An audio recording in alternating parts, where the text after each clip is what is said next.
বন্ধুরা সবাই কেমন আছেন? আশা করে সবাই ভালো আছেন। যাচ্ছি দক্ষিণ কাতারিয়া রোজেলা মুন্সি বাড়ির উত্তর পাশে একটি মাছের প্রজেক্টে। ভয়াবহ বন্যার কারণে ওনার মাছের প্রজেক্ট থেকে কতগুলো মাছ চলে গেছে ওনার থেকে জিজ্ঞেস করবো। আসসালামু আলাইকুম রহমতুল্লাহ। আমাদের বাড়ির পাশে এটা আমার পুকুর বা প্রজেক্ট, এটা আমার পাঙ্কাশ মাছের প্রজেক্ট।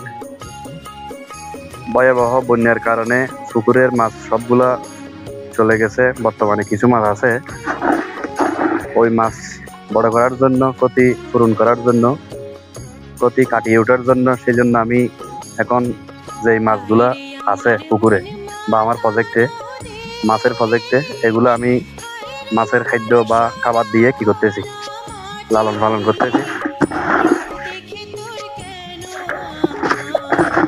বন্যার পানিতে প্রজেক্ট ডুবে যাওয়ায়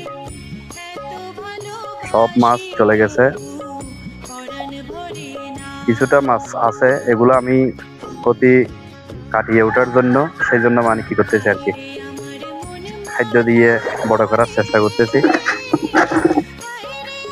আমার মতো বন্যার পানিতে আরো অনেক প্রজেক্ট পানিতে তলিয়ে যাওয়ায় অনেক মাছ চলে গেছে।